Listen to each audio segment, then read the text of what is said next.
दोस्तों नमस्कार। जो 70 सालों में ना हुआ वो इन 10 सालों में हुआ है। जी हां, पहली बार हुआ है।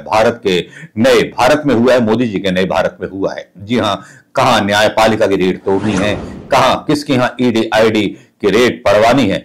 हां, सिर्फ ये मोदी काल में हुआ है। मोदी काल में बड़े बड़े कारनामे हुए हैं। ऐसे ऐसे कारनामे जहां इंडिया ने एक तरफ तरक्की की है तो बस एक ही उद्योगपति ने, अदानी अब जो है रियल एस्टेट के बिजनेस में भी आ रहे हैं और बहुत अच्छा खासा पैसा खर्च करके आ रहे हैं। आज की डेट में अगर अदानी का दिवाला निकल जाए तो यकीन मानिए आपका भी दिवाला निकल जाएगा, क्योंकि आपके पैसे भी खत्म हो जाएंगे। और सरकार कभी भी कोई भी ऐसा अध्यादेश ले आएगी कि जिसमें आपका पैसा आपको वापस नहीं मिलेगा। मिलेगा भी तो किस्तों में मिलेगा। 3 या 4 हजार विड्रॉल कर सकते हैं अपना ही पैसा हर महीने। ऐसा कुछ जल्दी घटने वाला है। लेकिन चलिए, जम्मू एंड कश्मीर और हरियाणा के चुनावों की बयारों में जो आंधियां बह रही हैं, वादों की और तमाशों की, और उत्तर प्रदेश के अंदर जो चल रही है राजनीतिक सरगर्मी, आज उसके बारे में हम बात करेंगे। वैसे तो भारतीय जनता पार्टी सरकार के लिए कुछ भी मुश्किल नहीं है। हमेशा अलग अलग रिकॉर्ड्स, अलग अलग चीजें, अलग अलग मतलब रिकॉर्ड स्थापित किए हैं भारतीय जनता पार्टी ने अपने शासनकाल में। चाहे वो संविधान को तोड़ने का शासनकाल रहा हो या संविधान को तोड़ने मरोड़ने का शासनकाल रहा हो, चाहे वो हरियाणा चुनाव के दौरान किसानों को राशि देने का प्रावधान बीजेपी के द्वारा रहा हो, जिसमें किसान निधि जो है किसानों के खाते में उसी दिन ट्रांसफर होगी 2 या 3 दिन पहले चुनाव से हरियाणा में। हालांकि अब देखना यह है कि इलेक्शन कमीशन इस पर क्या एक्शन लेगा। हालांकि इलेक्शन कमीशन से कोई उम्मीद मत रखिएगा, सुप्रीम कोर्ट से भी कोई उम्मीद मत रखिएगा कि वो ईवीएम पर कोई भी जो था एक्शन ले सके, क्योंकि आजकल हिंदुस्तान की सरकारें जो हैं कुछ अलग अंदाज में चलने लगी हैं। चाहे वो क्रिकेट कंट्रोल बोर्ड हो जो अमित शाह का बेटा जय शाह चलाता है, चाहे वो सरकारें हो, चाहे वो मतलब पॉलिटिकल फंडिंग हो, जहां से आती है जैसे आती है वो आती है। भले ही संघ नाराज हो, भले ही भारतीय जनता पार्टी के अध्यक्ष को पद को हटाने के लिए संघ थोड़ा सा एक्टिव हो गया हो, लेकिन चुनावों का हाल दूसरा है। चुनावों का हाल यह है कि यहां पर आज के जितने भी चरणों पर है बहस चल रही है कि हरियाणा चुनाव में राहुल गांधी ने पहले यात्रा करने का निर्णय क्यों लिया। शायद राहुल गांधी ने जो निर्णय लिया है उस पर भारतीय जनता पार्टी थोड़ी सी बैकफुट होती हुई नजर आ रही है। अमित शाह बोल रहे हैं कि राहुल गांधी अमेरिका में बोल करके आए हैं कि आरक्षण खत्म कर देंगे, तब अच्छी बात है। आप भी तो बोलते हैं ना कि आरक्षण खत्म कर देंगे, तो आपको तो सपोर्ट करना चाहिए राहुल गांधी को अगर ऐसा बोला है तो। लेकिन राहुल गांधी के उस बयान का गलत मतलब निकाला जा रहा है, जिसमें यह कहा गया, बार बार कहा गया और यह कहा गया कि हम उस दिन तक आरक्षण देंगे जिस दिन आरक्षण करने की नौबत ना आ जाए। बयानों को तोड़ना, मरोड़ना और घुसेड़ना, कहीं से भी घुस जाना, ये बीजेपी को बहुत अच्छी तरह से आता है। और बीजेपी जानते हैं इस चीज को कि अपने मीडिया और अपने तंत्र के द्वारा इन चीजों को कितना गहरा जन प्रभाव, भारत यूनिवर्सिटी, सोशल मीडिया, इसके द्वारा कैसे कैसे लोगों के विचार बदले जा सकते हैं। लेकिन वो जमाने गए जब तात्या मतलब बुखारा खान जो थे कबूतर उड़ाया करते थे।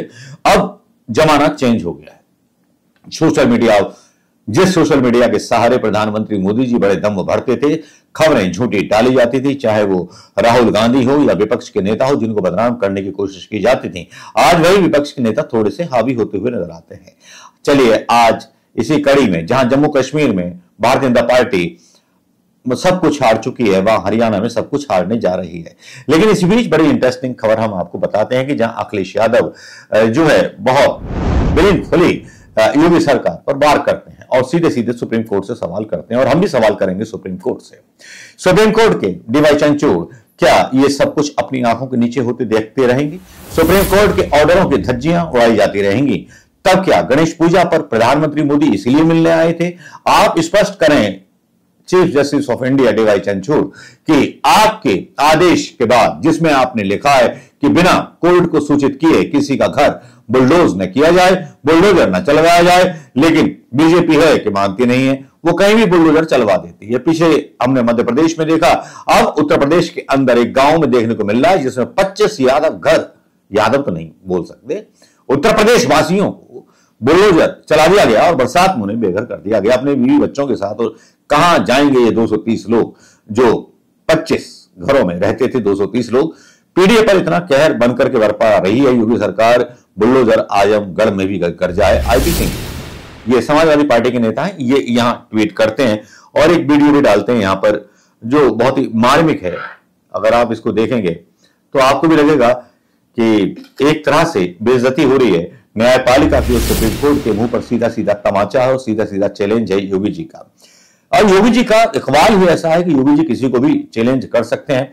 और इलेक्टोरल बॉन्ड के मामले में तो खैर एफआईआर दर्ज हो ही गई है, लेकिन यहां अखिलेश यादव ने एक नई बहस छेड़ दी है कि सुप्रीम कोर्ट के ऊपर सवाल उठा दिए हैं। और सुप्रीम कोर्ट पर सवाल उठाना लाजिम इसलिए भी है क्योंकि सुप्रीम कोर्ट के आदेश के बावजूद, सुप्रीम कोर्ट के बुलडोज करने के, मतलब किसी का भी आप बुलडोजर फराएंगे तो आप ऐसे नहीं फराएंगे, मेहनत की वो होती है। ये सारे निर्णय हमने सोशल मीडिया पर और राष्ट्रीय चैनलों पर देखे, लेकिन योगी सरकार ही एक ऐसी है कि जो धज्जियां उड़ा देती है सारे सुप्रीम कोर्ट के ऑर्डरों का। क्या सुप्रीम कोर्ट का कोई इकबाल नहीं रहा? क्या डीवाई चंद्रचूड़ कोई गिरफ्तारी का वारंट यूपी के सीएम योगी को भेजेंगे या उन मुख्यमंत्रियों को भेजेंगे बीजेपी शासित जिन्होंने बुलडोजर का प्रयोग किसी के घरों को गिराने के लिए किया? क्या करेंगे डीवाई चंद्रचूड़? डीवाई चंद्रचूड़ कैसे अपनी विश्वसनीयता वापस लेकर के आएंगे? सवाल इस बात का है कि डीवाई चंद्रचूड़ के ऑर्डर के बावजूद, सुप्रीम कोर्ट ऑफ इंडिया के निर्णय के बावजूद भी डोजर चल रहा है, तो क्या मिली भगत है न्यायपालिका की? सवाल अपने आप पैदा होने लगते हैं, क्योंकि सवाल पैदा किए जाते हैं उन नेताओं के द्वारा जो नेता अपने आप को खुदा मान बैठे हैं। जब चाहेंगे जिसका चाहेंगे घर गिरा देंगे, जब चाहेंगे जिसको चाहेंगे एनकाउंटर में मरवा देंगे, जब चाहेंगे जिसको चाहेंगे उसको बैंक डकैती में एनकाउंटर करवा देंगे, जब चाहेंगे जिसको चाहेंगे उसको बलात्कार केस में फंसवा देंगे, जब चाहेंगे जिसे चाहेंगे उसको अपनी पुलिस के द्वारा झूठे केस में अरेस्ट करा देंगे। तो समझ में यह नहीं आता कि यहां पर अब सुप्रीम कोर्ट की भूमिका क्या रह गई है। सुप्रीम कोर्ट की भूमिका केवल ऑर्डर निकालने तक सीमित है या उसको तामील कराने की जिम्मेवारी इन डीएम्स और इस पुलिस प्रशासन की है? क्या होगा जब सारी संस्थाएं एक गैंगस्टर के रूप में काम कर रहे सीएम के साथ काम करने लग जाए? वो सारे गैंगस्टर्स जो जनता की नहीं सोचते, जानबूझ करके घर गिराए जाते हैं और विभेद पैदा किया जाता है, जाति वर्ग में विभेद पैदा किया जाता है, यादवों के घर गिराए गए, ये बात बोली जाती है। तो बताइए दोस्तों, हिंदुस्तानी नहीं बोला जाता, यादव बोला जाता है। आजकल जाति की परिभाषा बहुत अलग थलग हो गई है। ठाकुर समुदाय के लोगों पर भी बहुत आजकल निशाने साधे जा रहे हैं कि ठाकुर लॉबी के काफी सारे आईपीएस आईएएस ऑफिसर योगी सरकार में बैठे हुए हैं, जिनके ऊपर सीएम योगी जी का अभय मुद्रा दान है। तो क्या ऐसे में न्याय मिलेगा दोस्तों? क्या केवल एक सीएम के इशारे पर ही यूपी की सरकार चलती है या पुलिस के अधिकारियों की रीढ़ की हड्डियां ही गायब हो गई हैं? माफ कीजिएगा पुलिस वालों, मैं ऐसा कहना नहीं चाहता था, लेकिन सवाल डीवाई चंद्रचूड़ सुप्रीम कोर्ट की इज्जत का है जो तार तार कर दिया आपने। नमस्कार, जय हिंद दोस्तों।